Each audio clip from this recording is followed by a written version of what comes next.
back to another episode of the Creative Legacy Art Podcast. My name is Amanda Downs and I am your host.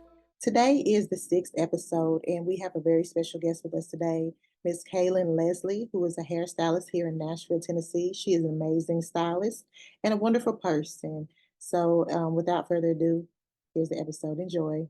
So today we have a very special guest with us, Miss Kaylyn Leslie. Kaylyn, will you tell us about yourself and what you do? Yes, thank you so much for having me. My name is Kaylyn Leslie, and I am a licensed cosmetologist. I do hair. I make organic, natural skincare products, and then I also work part-time at Sephora doing makeup and also selling skincare. So anything kind of beauty industry related is what I call home right now. Mm-hmm.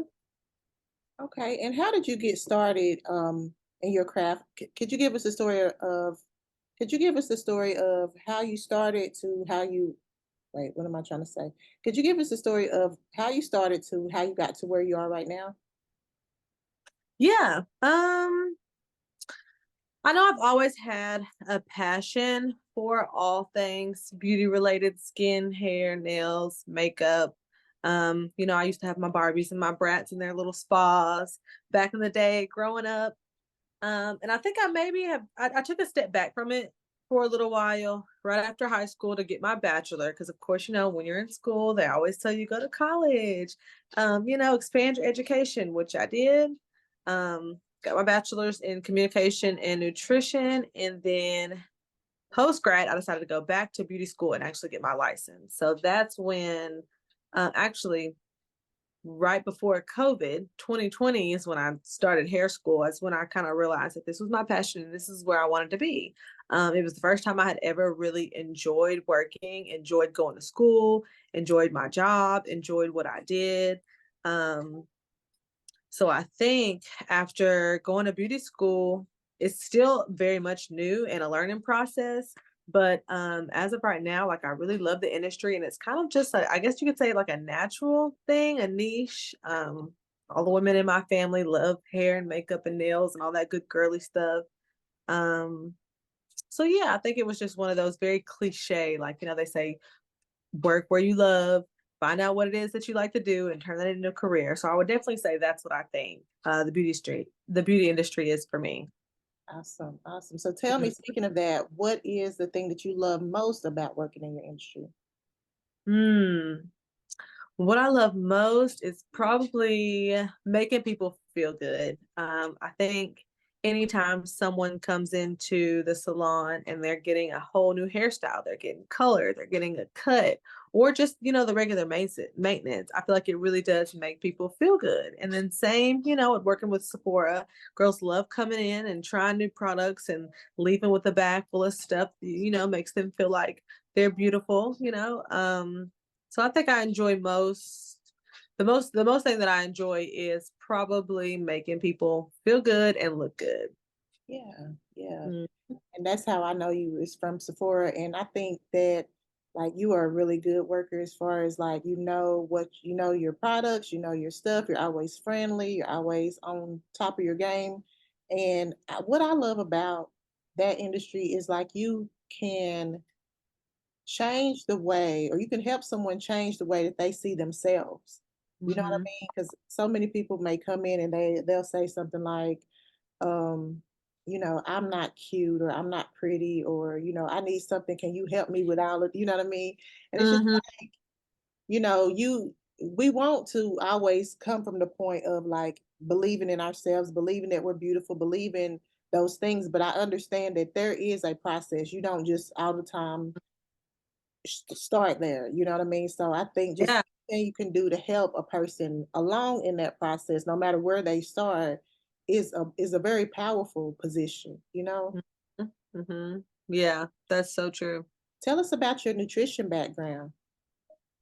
Oh yeah. So my bachelor's, I majored in communications and then my minor was in nutrition. And I don't know, I come from a family, I wouldn't say completely unhealthy, but there is high blood pressure and high cholesterol and, a little bit of diabetes, that run through my family a little bit. So Growing up, my aunt and uncle were actually vegetarian for half of my life. It really introduced me to a whole new way of eating. I think once I went to college, and started further my education in nutrition, it really just taught me how, I mean, the things that we eat are so important, like this is something that we all do multiple times a day. There's no, way around it. And I don't know, it just really taught me. I've always been fascinated in like, a healthier way of eating, or like a pescatarian diet, or like a vegan diet. I know there's all these fads that come up, people that do like, just a juice cleanse, or they're calorie restricted. There's so many different ways to eat. I don't know, that it's always kind of just interests me, and how important it is that the things that we put in our body should serve a purpose. So I don't know. Going to school, it really just taught me how important it is. Because it's something we all do. So might as well do it, the best way we know how. Right.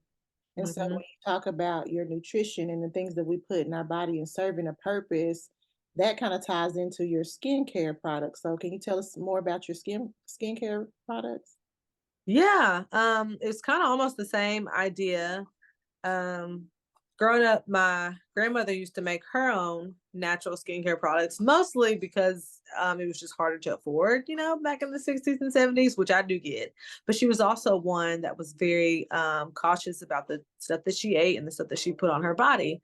Um, and, our skin is the biggest organ. So the things that we put on our skin, even though we don't realize it, it's getting absorbed in our bloodstream. So all the makeup, all the skincare products, the deodorant, the oils, the lotions, the body sprays, like everything is getting absorbed into, your system. So growing up, I've always had very, very sensitive skin, and a lot of the stuff that I would buy, my friends would love it, and everybody else would talk about it, but it would break me out and make my skin really dry. And I won't, name any name brands or anything, but it was all just so very harsh, like for my skin. So I started using some of the stuff that my grandma made, and then after cosmetology school, I kind of started, playing on some of her old recipes and making skincare products that don't include, so many chemicals, and that, are like cruelty free and organic, so that they're not as harsh. Um, so yeah, I just ended up kind of experimenting, trying a few things on family and friends, and then it ended up growing into this business of just organic skincare. So I make just very basic things like a soap. All you need is really a cleanser, a good moisturizer. So I make different types of soap, different types of body scrubs as well to exfoliate, and then like just some whipped shea butter, a couple of little serums here and there, or some body oils. But yeah, just all very organic stuff that you can mix together in your kitchen. It's really kind of what it is. Okay. And do any of those products serve like a specific purpose as far as like your skin issues, or do you have anything that are specifically for certain issues? Yeah. So right now, I only have a few products, but like the soaps I have, for example, are like a cucumber and oatmeal soap. And oatmeal is really, really good for dry skin and eczema. Um, so I always give that to people who, their kids have like maybe eczema patches or dry skin. I like to use that one in the winter time. And then the cucumber soap is really good for like sensitive skin. I add some extra oils to that. Cucumber is really good at like cooling and soothing the skin a lot. So if you're somebody that breaks out with hives or like rashes or just super, super sensitive skin, the cucumber is something very basic and cooling that you can use. Same with the scrubs. I have 4 different scrubs. For example, like the most popular one is the coffee scrub. Coffee beans and actual coffee grounds and caffeine is really good for like tightening the skin. Lots of people will use caffeine like rollers under their eyes to help with the bags. People will use caffeine patches or like sometimes caffeine like scrubs. So I just wanted to, play on that aspect. And it's really good for in the morning. I love using it in the morning. It's almost kind of like drinking coffee, like it has a really nice like coffee smell to it, a gentle exfoliant. So the base of it, um, it's just like a white, pure cane sugar instead of like walnut shells or almond shells, because those can actually like, kind of tear your skin a little bit.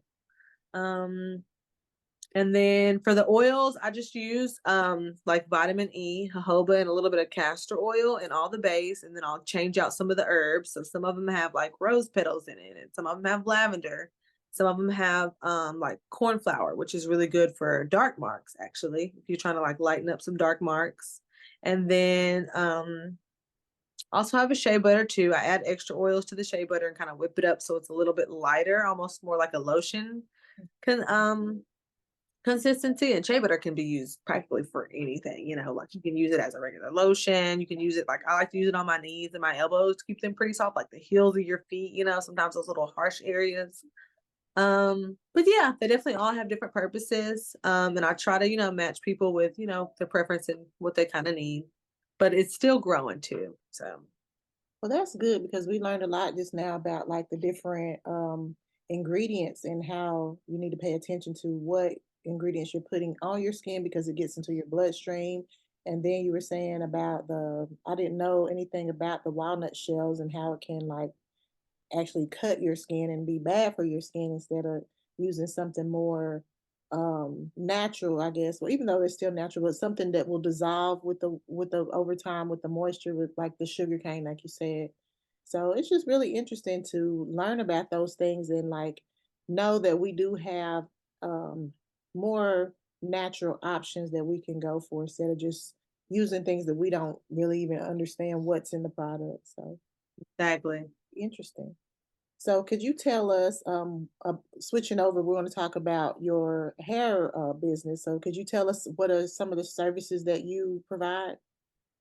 Yeah. So for my hair business, it's pretty much the same kind of like natural idea. We love nurturing the natural you. This my little logo, a little slogan or whatever. But I do mostly silk presses and blowouts, which is just cleansing the hair, getting it nice and straight, blowing it out. Some people like it super straight or like putting big curls on it, trimming it up.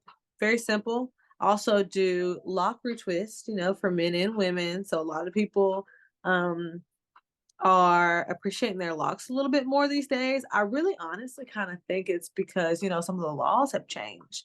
A couple of years ago, about like 15 or 20 years ago, as hard as it sounds, there were a lot of companies, corporate companies that were, discriminating against people that had locks. And Yeah. it may not have been in a very, overt way, but it was definitely happening. And I know there was a couple of laws put into place not too long ago that, basically said you can't discriminate for, the way that your hair looks, which we should have known that, but you Right. know how they do. Yeah. Um, but yeah, I have a lot of lock clients. A lot of people are getting, choosing to lock their hair up, which is beautiful. I also do color services too. So on the not so natural side, people get their locks colored, like just the ends and ombre, a couple of highlights or something. Um, and then I also do like a couple of sew-ins and clip-ins and quick weaves, for more of like occasions, like a graduation or a prom or a wedding or something, those type of updos. Mhm. Um, but yeah, that's about it. Okay.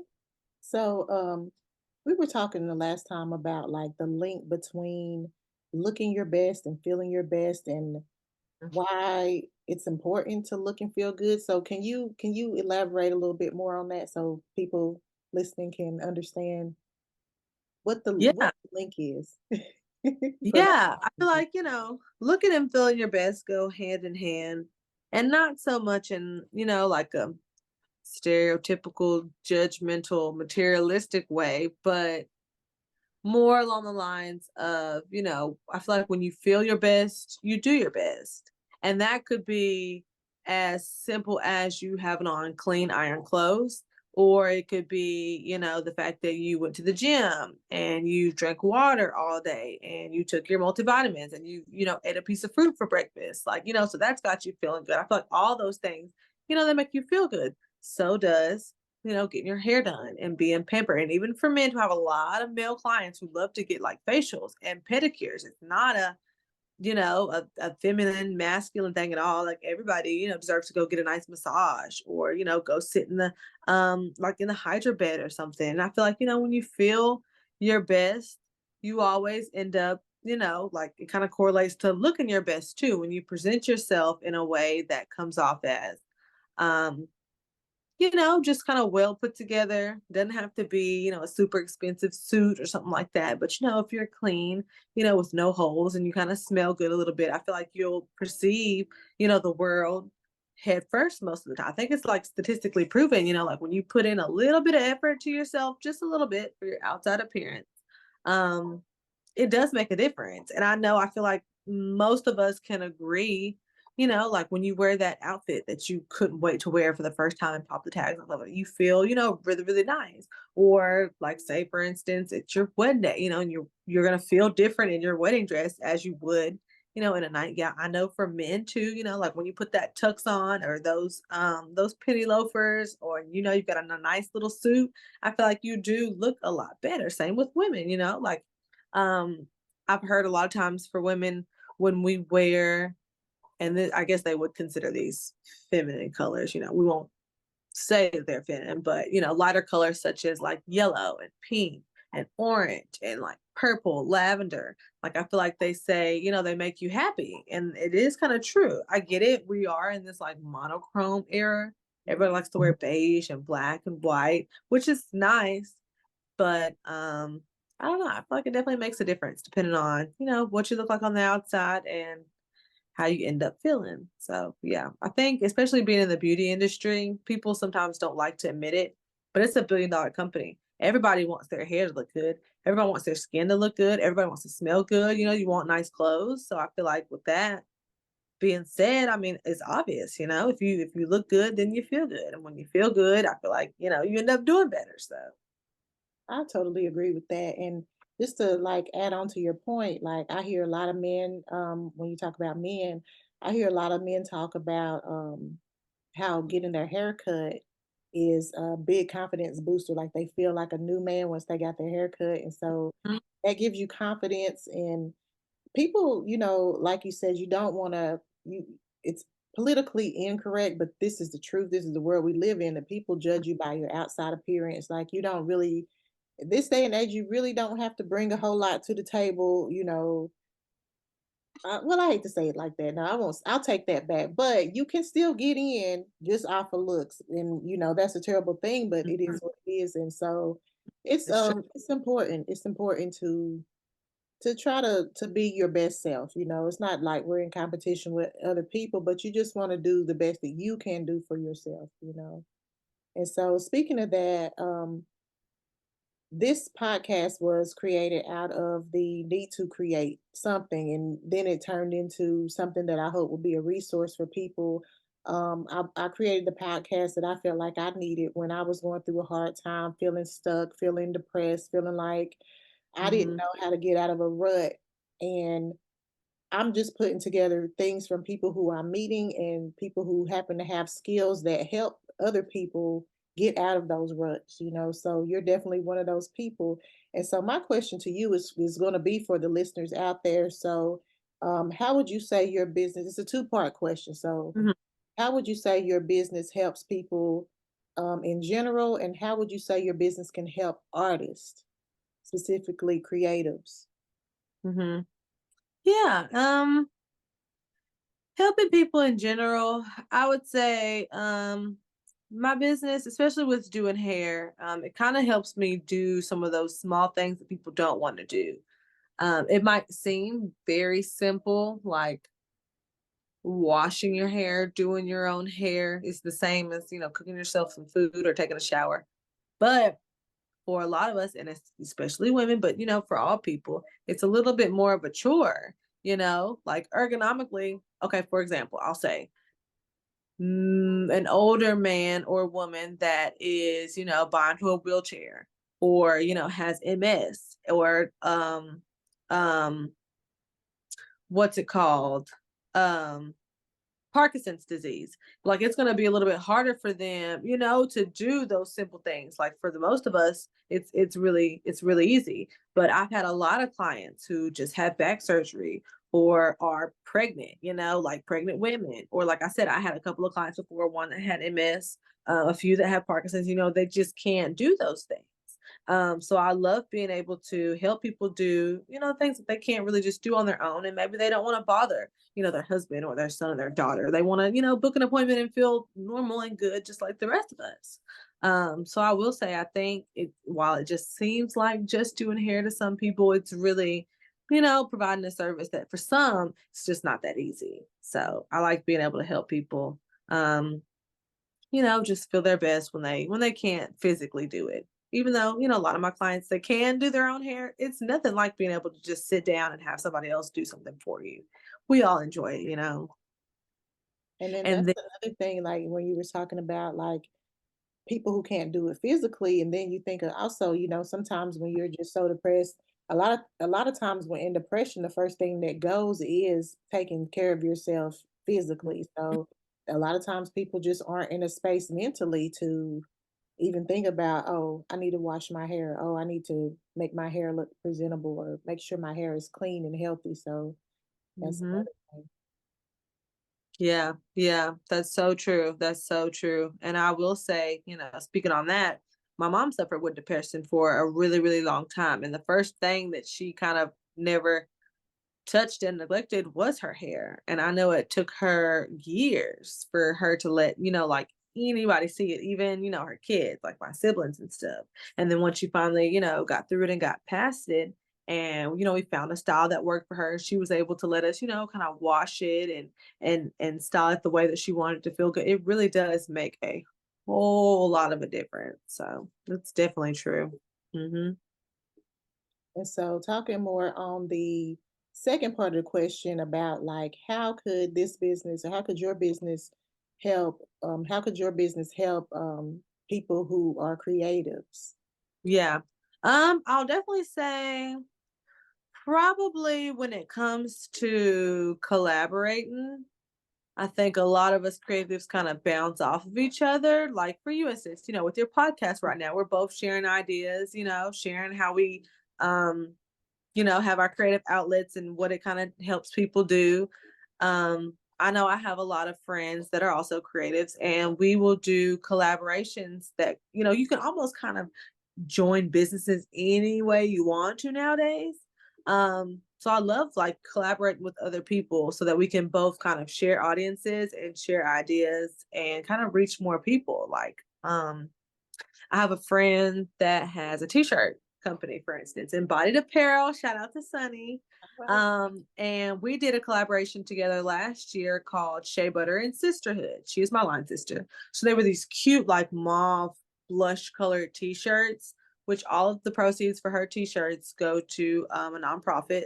And they were these beautiful, like rose colored t-shirts that said, Shea Butter and Sisterhood, and had this like little quote on it. And we were collaborating the t-shirts with some of my skincare products, like so for some of the girls that want to, do like a Sunday night in, with your girls and your family or something. You can, buy t-shirts if you're super comfortable, proceeds go to a good cause, buy you a scrub together, and have you like a little spa night, for example.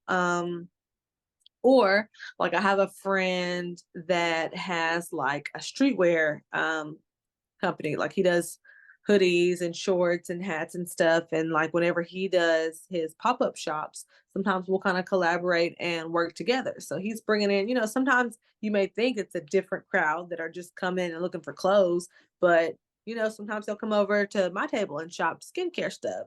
Same thing when people come to me asking, like, oh, do you know somebody who, has these or sells so and so? And, you can kind of just point them into the direction of somebody, that kind of does that service. So I think, for most of us creatives, it's all about collaborating. I know anytime someone asks me, if I know somebody that does something, I usually do, and I'll point them like, photographer, or you need a caterer. I have a couple of friends that do catering. I have a, friend that's a real estate agent. You're looking to buy a house or whatever. So definitely keeping in connection and kind of, sharing artwork. I feel like there's enough clientele for all of us to go around. Absolutely. Mm. Absolutely. And I was thinking too, when you mentioned photography, a lot of times when you're an artist and you're putting yourself out there, you're putting out, your website, you're putting your website together, you need headshots. So you need someone to help you get your look together. So it's also really good to collaborate with a professional to help you with that as well. And also, sometimes people want to do a really good skincare regimen too before they want to take their headshots and their photo shoots. And so, I think that's another good way that you can use a cosmetologist to help you, in your art business. Mm-hmm. Us as creatives, like we like to, I don't know if it's just a creative thing or a women thing or whoever type of thing, but like we like to change it up. Like I like to change my hairstyle Mm-hmm. just to do That is something different all the time. So it's good to get with somebody who knows what they're doing and who you can trust, and who true. leaves you looking better than you came in. Looking and feeling better than you came in. And I Yeah, yeah. can say for a fact because I have had my hair done by you, and definitely I felt and looked better after I left your chair, and it was just a really great experience. So I think more people should know about your business. Yes, well, thank you. Yeah, my hopes and goals is, just that all my clients can come in and relax and, talk about whatever it is that you want to talk about. There's no pressure. Like, I've got some clients that come in and, they're studying for a test and they'll, like, of course, bring your laptop. Like, I'll be quiet. I won't just, bother you, harass you. If you want to work, you want to work. I have some clients that come in and they just, kind of want to put their headphones in and just chill out. So my clients have to come in and tell me everything that's happened since the last time we saw each other.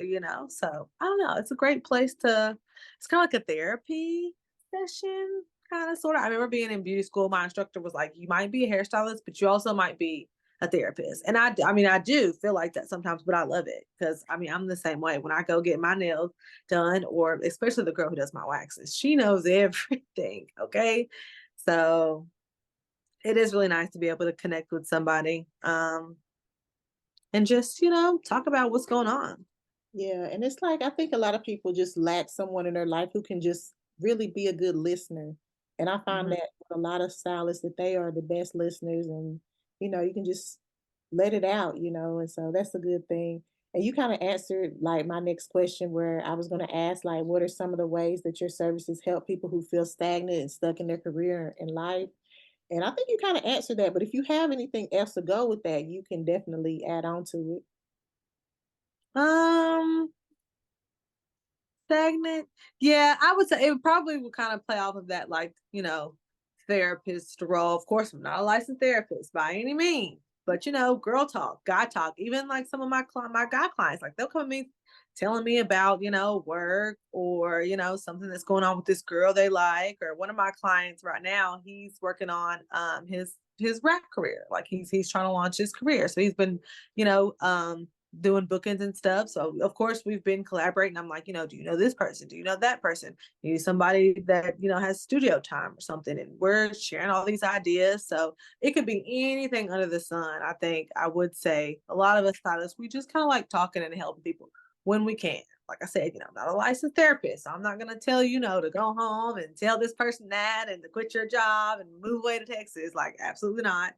But I will encourage you, like, look, if you have a plan and you have A, B, and C already ready, then just, do what you got to do and go for it. All right.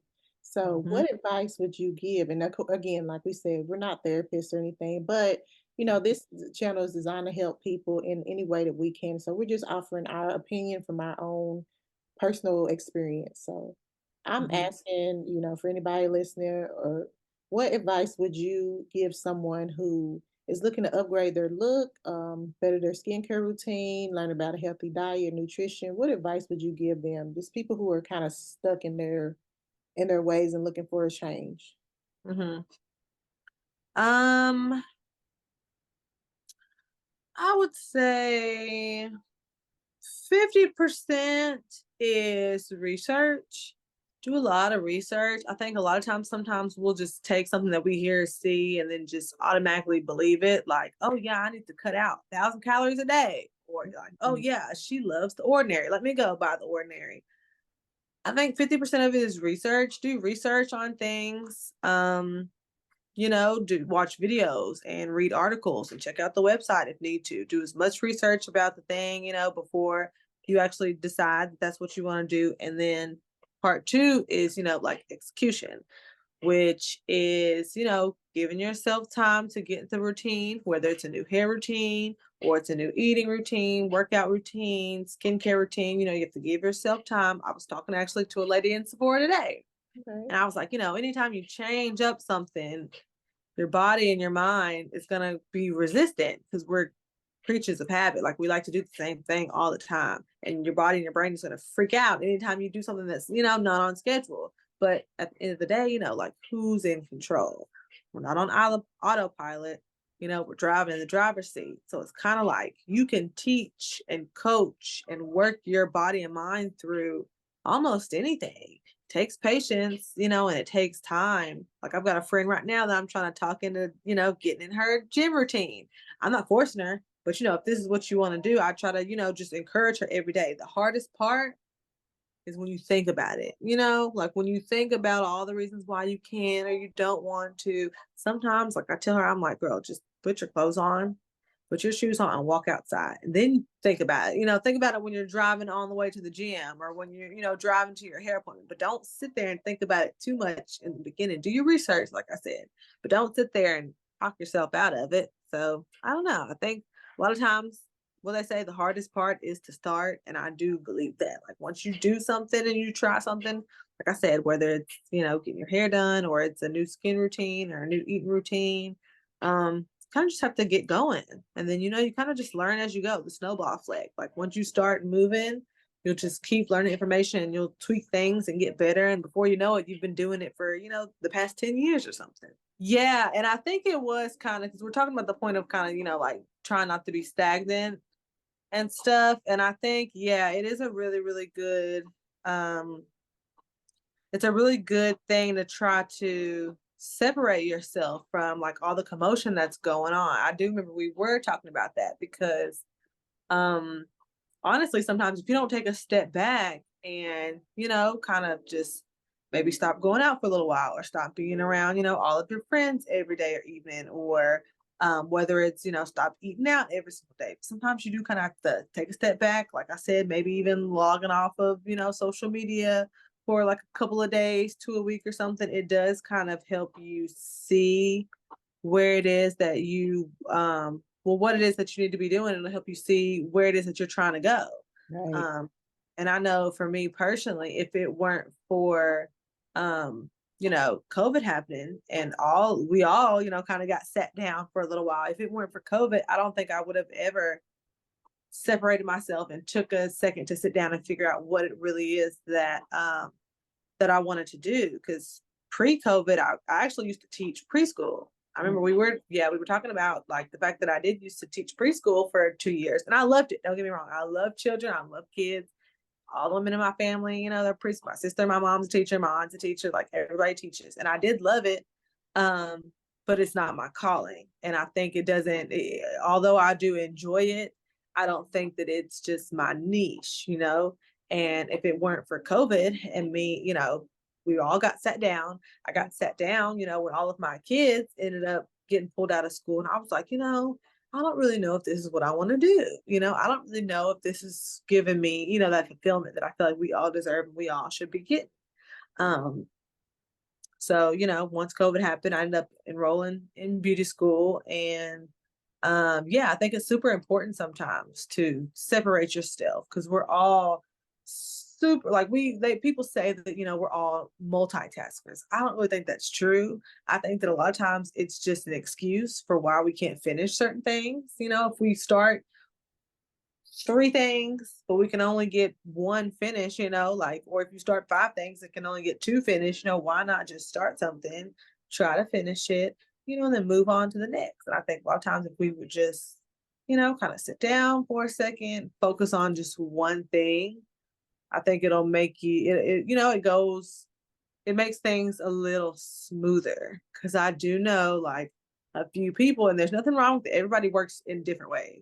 But I do know a few people who, will start a business like, every other year, like they're detailing cars and then they're painting and then they're moving and then they're selling shoes. Like that's all cool. I'm just saying, more power to you. However many things you want to do, that's cool. But I've also noticed sometimes those same people will, now they stop detailing, they don't do it anymore. Like, now they're not doing the shoes anymore. So, versus the people that I've seen that kind of start one thing and they continue doing it. Like she's been baking cakes, but she's been baking cakes for 10 years. Her cakes look great. Like, she knows the ins and outs of cake making, and her business, is solid. And I would trust her, more than somebody who, just picks up and kind of, lets down something every season or whatever. So that consistency does, it makes a big difference. But I think sometimes if we just focus on, a few things at once, then it makes it a little bit easier. Yeah. And that takes discipline to be consistent. I know that's one thing that I'm learning myself is discipline to be consistent because it is a hard thing, it is. Hmm. It But is. I get what you're saying that it is a way to build trust between you and your audience because they know that you're going to come back. You're not going to just leave them out there and then, get them hooked on something like, well, whatever happened to, you know, this Mhm. person or this product that I used to love, So I do get that. So what events will you be showcasing your work this summer or spring? I actually have, let's see, two events coming up this month in the month of April 2024. Um, this coming up Saturday, which is the 6th, I think, or the 7th. I'll be vending, so I'll be selling all my skincare products at one of my she's leading a meditation and sound bath class.